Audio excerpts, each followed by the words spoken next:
ang pagsamo ko, naalay ko para sa'yo mga. So mga guys, dito tayo ngayon sa farm, sa Pispan mga guys. Ang daming balita ko sa kanya na Kaway siyo. pag-okay siya. Ayan o. Kasama ko si Alcaide at saka si CEO mga guys. Ayan o.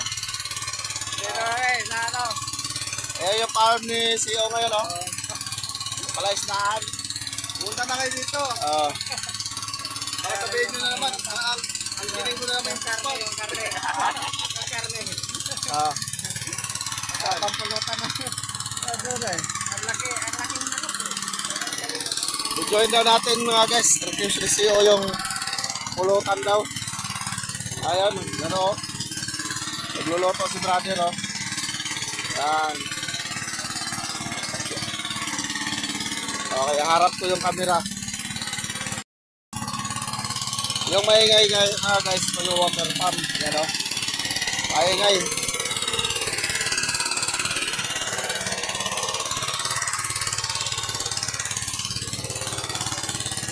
Ayan si CEO at saka si Alcaide mga guys o.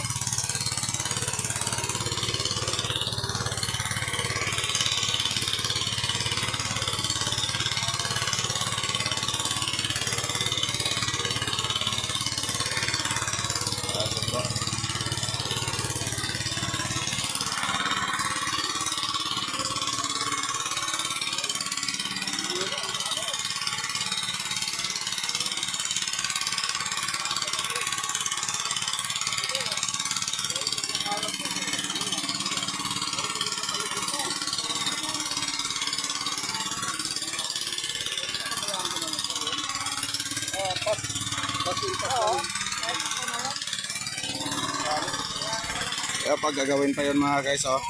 Yan yung area na yan. Yan. Malawak po mga guys yan oh. Tapos yun doon, yung area na yun yan. Isosom ko ah. Yan may styro. Yan pispan pa rin yan mga guys. Gagawin pa rin pispan.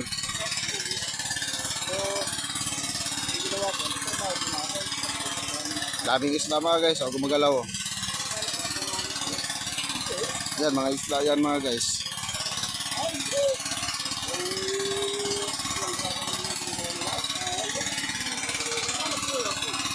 Seryoso yung dalawa nag-uusap si CEO at si Alcaide mga guys o.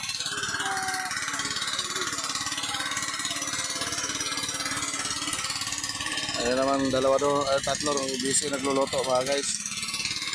Dito to sa malawak na bukid no. Galing kami kay Gerald Diason mga guys. Sinama ko sa Alcaide doon, batagal pala sila magkasama ngayon dumiretso naman kami dito kay CEO sa Pispan, sa farm, Palaisdaan mga guys. Ayun mga guys ayan na. Pero sa Pandi, malaki rin yung farm nila doon sa Pandi.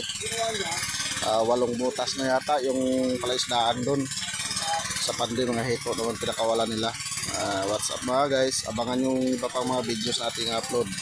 Ito ang livelihood program ng Moro National Liberation Front, Bangsamoro Armed Forces at ng partnership to sa government, sa DND, Department of National Defense mga guys. Yan, ito yung livelihood program na inano nila, pag-alaga ng mga isda sa Pandi, mga hito. Ito naman dito pangkasyos daw to mga guys. What's up?